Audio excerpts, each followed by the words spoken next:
Okay, ഒന്ന് ഇവിടെ ശ്രദ്ധിച്ചേ.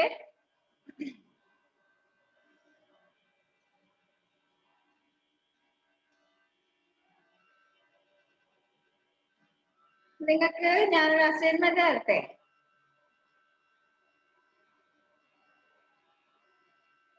രണ്ടു മൂന്ന് വർക്കേ ഉള്ളൂ. 2 വർക്ക് പസിലാണ്. ടെക്സ്റ്റ് തന്നെയുള്ള ക്വസ്റ്റ്യൻ. ഓക്കെ, പേജ് നമ്പർ 89 എടുത്തേ ഒന്ന്.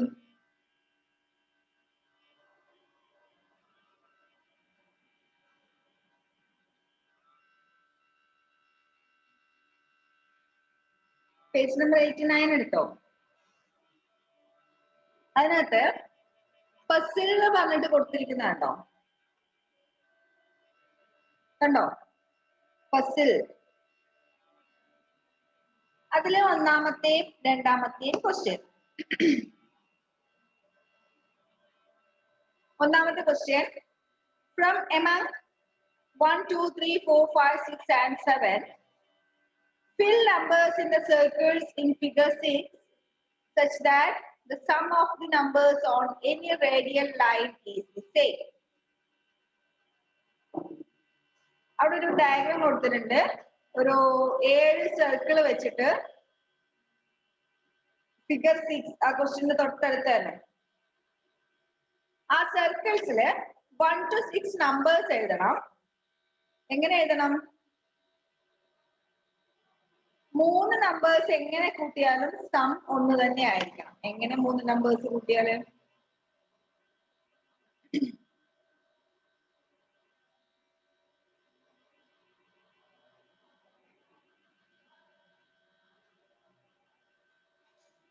One, 2,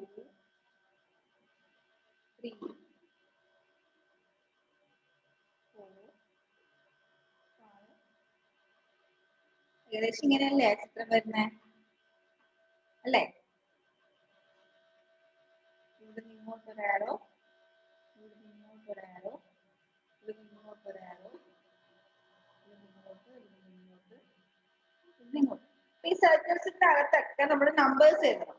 നമ്പേഴ്സ് എഴുതുമ്പോൾ ശ്രദ്ധിക്കേണ്ട കാര്യം, ഇങ്ങനെ കൂട്ടിയാലും ഇങ്ങനെ കൂട്ടിയാലും ഇങ്ങനെ കൂട്ടിയാലും സെയിം നമ്പർ ആയിരിക്കണം കിട്ടുന്നത്. സം കിട്ടുന്നത് സെയിം ആയിരിക്കണം. ഓക്കെ, അതാണ് ഒന്നാമത്തെ ക്വസ്റ്റ്യൻ. രണ്ടാമത്തെ question, the numbers at each end of a line are added together to give the number in the middle.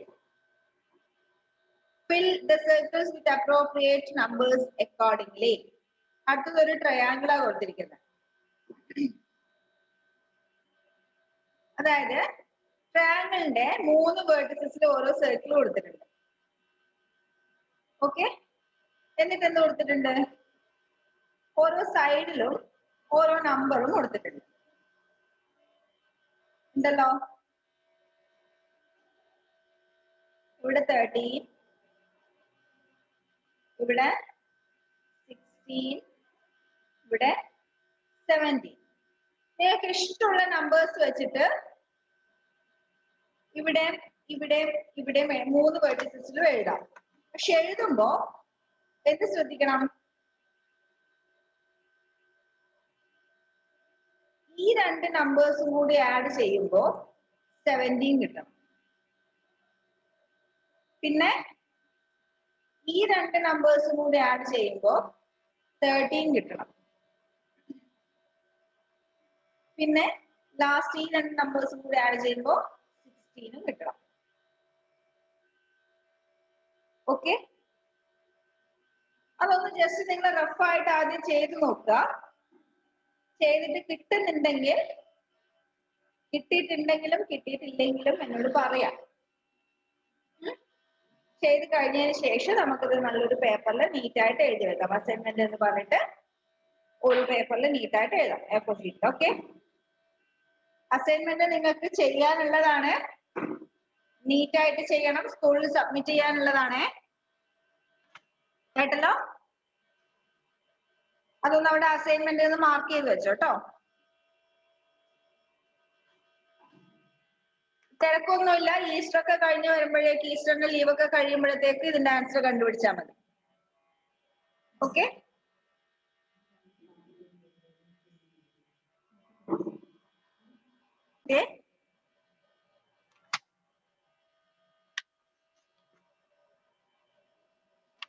Classification of triangles കഴിഞ്ഞു അല്ലേ?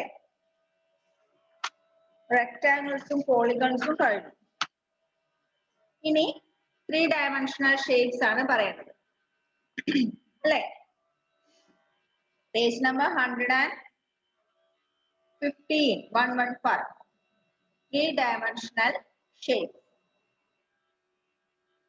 അപ്പൊ നമ്മൾ ഇത്രയും നേരം പറഞ്ഞുകൊണ്ടിരുന്നത് 2 ഡയമെൻഷണൽ ഷേപ്പ് ആണ്. അതായത് ഒരു പ്ലെയിനിൽ വരയ്ക്കാൻ പറ്റുന്ന ഷേപ്പിനെയാണ് നമ്മൾ 2 ഡയമെൻഷണൽ ഷേപ്പ് എന്ന് പറയുന്നത് അല്ലെ?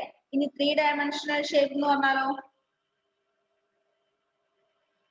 3 ഡയമെൻഷനിൽ വരുന്നത്, നീളവും വരും, വീതിയും വരും, ഉയരവും വരും. ഓക്കെ, ഈ ഒരു പ്ലെയിനിലല്ല, ഇവിടുന്ന് കുറച്ച് പൊന്തി നിൽക്കുന്നത്, അതിനാണ് നമ്മൾ എന്ത് പറയാ? 3 ഡയമെൻഷണൽ ഷേപ്സ്. നിങ്ങൾക്ക് അറിയാവുന്ന 3 ഡയമെൻഷണൽ ഷേപ്സ് എന്ന് പറഞ്ഞേ?